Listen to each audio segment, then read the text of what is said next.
ନମସ୍କାର ବନ୍ଧୁଗଣ, କାହାଣୀ ଦୁନିଆକୁ ଆପଣମାନଙ୍କୁ ସ୍ୱାଗତ। ଆଜି ଚାଲନ୍ତୁ ଶୁଣିବା ସୁଚରିତା ସେନଙ୍କ ଲିଖିତ ଗୋଟେ କାହାଣୀ, ବନ୍ଧୁତାର ପରିଭାଷା। ମୁଁ ବିପ୍ର, ବାପା ମାଙ୍କର ଗୋଟେ ବୋଲି ପୁଅ। ସେଥିପାଇଁ ବୋଧେ ଛୋଟବେଳୁ ମୋ ଉପରେ ବେଶୀ ନଜର ଥିଲା ମୋ ପରିବାର ଲୋକମାନଙ୍କର। ଏଟା କରନି ସେଟା କରନିରେ ମୋ ଜୀବନର ଅଧା ସମୟ ଚାଲିଗଲା। ବାପା ମା ଜଣେ ଶିକ୍ଷକ ହୋଇଥିବାରୁ ଶୃଙ୍ଖଳିତ ଜୀବନଯାପନ କରିବାକୁ ଚାପ ପଡ଼େ। ମୁଁ ଯେତେବେଳେ ଏ ଦୁନିଆକୁ ଜାଣିଲି ଆଉ ଏକା ରହିବାକୁ ଲାଗିଲି, ମୋତେ ଅନୁଭବ ହେଲା ମୋ ଆଖି ସାମ୍ନାରେ ଆଉ ଗୋଟିଏ ଦୁନିଆକୁ ଲୁଚାଇ ରଖାଯାଇଛି। ମୋର ଇଚ୍ଛା ହେଲା ସେ ଦୁନିଆରେ ପାଦ ଥାପିବାକୁ, ଯାହାକୁ ଯୁବ ସମାଜ ରଙ୍ଗୀନ ଦୁନିଆ କୁହେ, କିନ୍ତୁ ଅନ୍ୟମାନଙ୍କ ପାଇଁ ଅସାମାଜିକ ଜୀବନଚର୍ଯ୍ୟ। ରଙ୍ଗୀନ ଦୁନିଆରେ ପାଦ ଥାପିବା ପରେ ମୋର ଅନେକ ବନ୍ଧୁ ବନିଥିଲେ, ଯିଏ ନିଜ ଟଙ୍କାରେ ମୋତେ ବିଭିନ୍ନ ନିଶା ଖାଇବା ଶିଖାଇଥିଲେ। ମୁଁ ଭାବୁଥିଲି ଏପରି ସାଙ୍ଗ ବୋଧେ ଆଉ କାହାର ଥିବେ କି ନାହିଁ। ଠିକ୍ ଓଲଟା ପଟରେ ମୋ କଲେଜ ସାଙ୍ଗ ଥିଲା ବିବେକ। ନିହାତି ଗରିବ ଘର ପିଲା। ଲାଗେ ଗରିବ ଭିତରେ ରହି ରହି ମନଟା ସେମିତି ହୋଇଯାଇଛି। ନା ବାହାର ଚକାଚକ୍ୟ ଜୀବନ ପ୍ରତି ଲାଳସା ଅଛି, ନା ତାକୁ ନେଇ ବଞ୍ଚିବାର ଇଚ୍ଛା।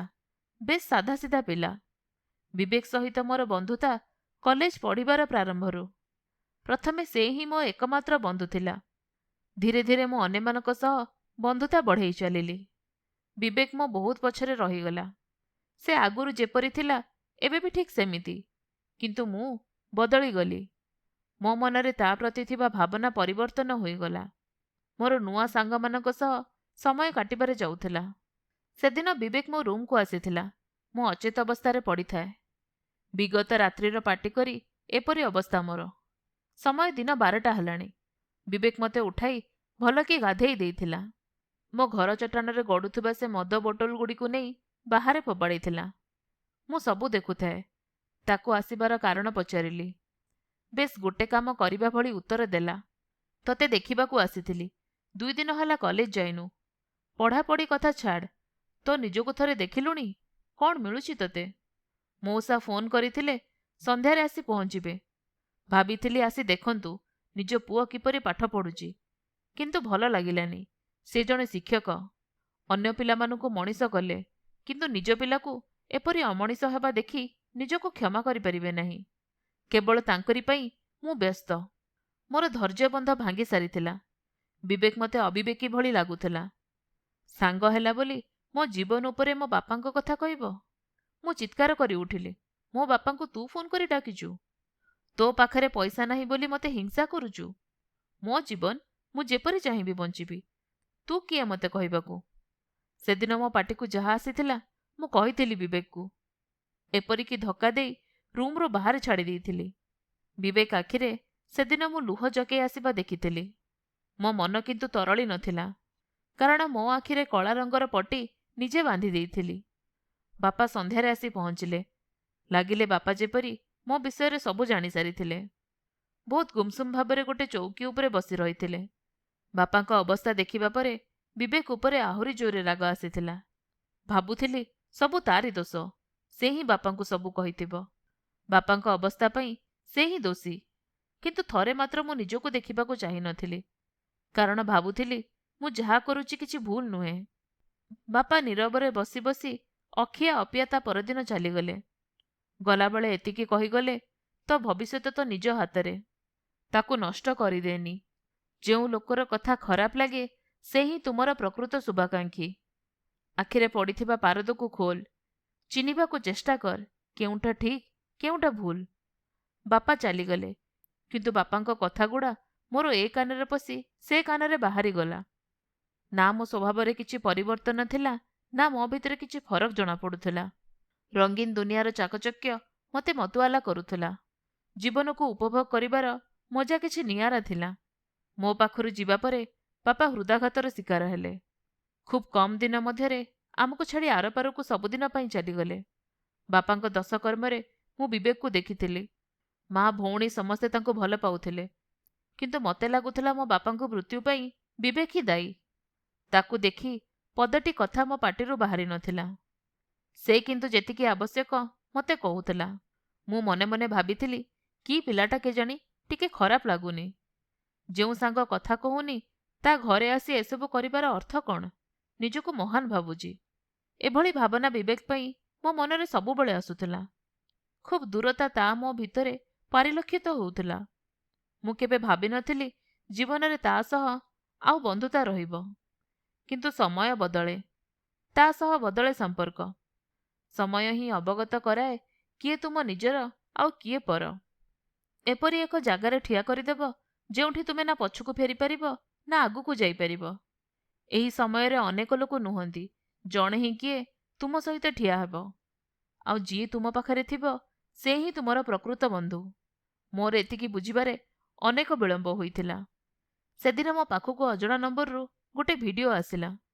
ମୁଁ ଭିଡ଼ିଓକୁ ଦେଖି ନିଶ୍ଚଳ ହୋଇଗଲି। ମୁଁ କୌଣସି ଏକ ଝିଅ ସହ ଭିଡ଼ିଓରେ ଥିଲି। ଭିଡ଼ିଓଟି ଏପରି ତିଆରି ହୋଇଛି ଦେଖିବା ଲୋକ ଭାବିବେ ମୁଁ ସେ ଝିଅ ସହ ଜବରଦସ୍ତି କରୁଛି।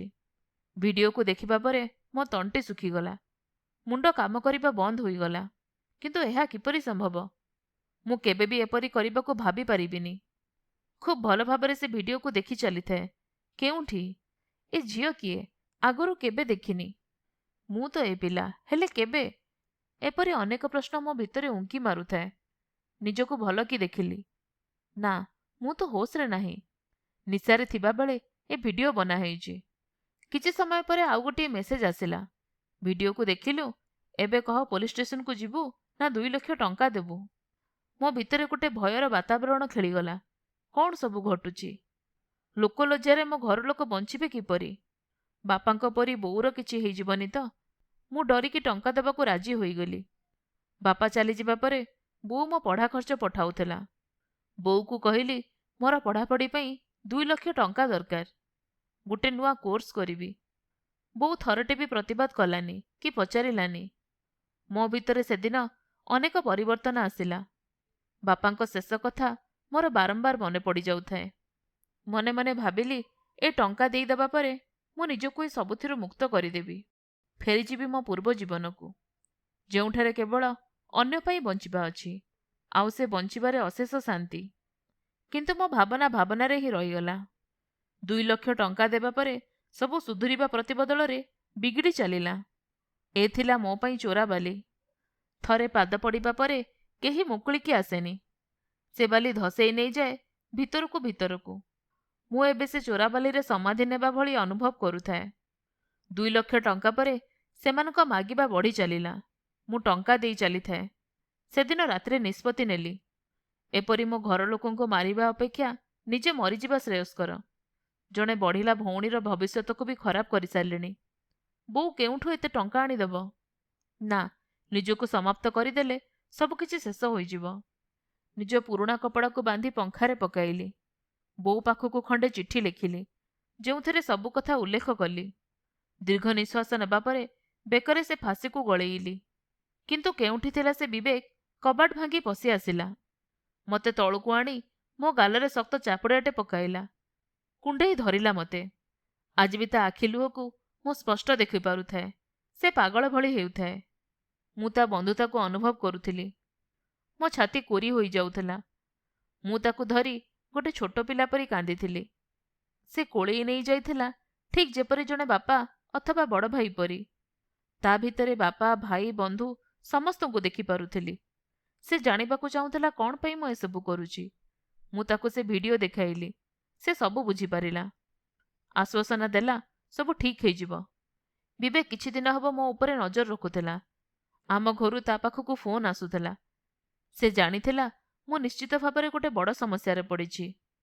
ମୋ ଉପରେ ରୀତିମତ ଦୃଷ୍ଟି ରଖୁଥିବା ବନ୍ଧୁ କେମିତି ଜାଣିପାରିବନି ମୁଁ ମରିବାକୁ ଯାଉଛି?